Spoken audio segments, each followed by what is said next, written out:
Hello aspirant, welcome to my YouTube channel online learning with Riju. তো তোমাদের জন্য একটা খুশির খবর নিয়ে আজকে এসেছি। ওয়েস্ট বেঙ্গল পুলিশের ক্ষেত্রে এসআই এর নতুন ভ্যাকেন্সি কিন্তু বেরোবার একটা খুব সম্ভাবনা তৈরি হয়েছে। ফাইন্যান্স ডিপার্টমেন্ট থেকে এর অ্যাপ্রুভাল অলরেডি এসে গেছে, তবে ডিটেল নোটিফিকেশান বার হয়নি। ডিটেল নোটিফিকেশান ভোটের আগেই সম্ভবত বার হবে। টোটাল ভ্যাকেন্সি যেটা থাকছে সেটা 529টা এবং বয়সের যা সময়সীমা 27 বছর, আশা করি এটা পরিবর্তন হবে। তবে ডিটেল নোটিফিকেশান বার না হওয়া পর্যন্ত কোনো কিছু বলা যাচ্ছে না।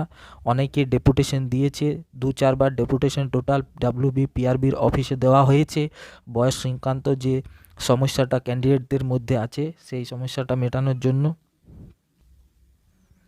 তবে আশা করা যাচ্ছে যে বয়সের সময়সীমা পরিবর্তন হবে। ঠিক আছে, তো এটা ডিটেল নোটিফিকেশান বার হলে আমরা বলবো। আমার চ্যানেলে সমস্ত কিছু জানতে পারবে। একদম খবরগুলো, সব খবরগুলো এখানে এই চ্যানেলে ফার্স্ট চলে আসে। এই খবরটা আমি পেয়েছি একটা টেলিগ্রাম চ্যানেল থেকে, সেখান থেকে নিয়ে আমি ফার্স্ট তোমাদের সঙ্গে শেয়ার করছি। তো টোটাল ভ্যাকেন্সি 529টা আছে। ভ্যাকেন্সি বাড়ার সম্ভাবনা আছে 1000-এর উপরেই। 1058টা টোটাল মানে পোস্টের জন্য বিভিন্ন থানা থেকে যে রিকুইজিশন, সেই রিকুইজিশন দেওয়া হয়েছিল, কিন্তু 529টা এখন পর্যন্ত অ্যাপ্রুভাল পেয়েছে। পরবর্তী ক্ষেত্রে হয়তো আরও বাড়তি কিছু ভ্যাকেন্সি বেরোবে, খুব সম্ভাবনাটা বেশি। তো যারা প্রিপারেশন করছো এবং 27 বছরের নিচে বয়স আছে এবং উপযুক্ত পরিমাপ মানে মাপঝোঁক আছে, তাদের বলবো প্রিপারেশন তোমরা ভালোভাবে শুরু করো। এসআইয়ের পদটি গ্র্যাজুয়েশন যোগ্যতার একটি পদ এবং এই পদে চাকরির সম্ভাবনাটাও অনেক বেশি, মানে প্রমোশনাল স্কোপ থেকে শুরু করে সব কিছুই ভালো আছে। তো এই পোস্টের জন্য তোমরা ভালোভাবে রেডি হলে, পরীক্ষাটা দুটো স্টেজে হয়, প্রিলিমিনারি মেন, এই দুটো স্টেজ থাকে। এছাড়াও মাঠ থাকে, সেখানে তোমাকে মাঠের যে নির্দিষ্ট ক্রাইটেরিয়া সেগুলো ফিল আপ করতে হয়, মাপঝোঁক আছে।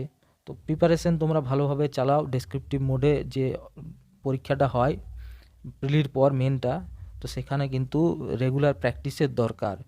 প্রিলিমিনারি পরীক্ষাটাও খুব টাফ হয় এবং সেখানে কাট অফও অনেক বেশি যায়।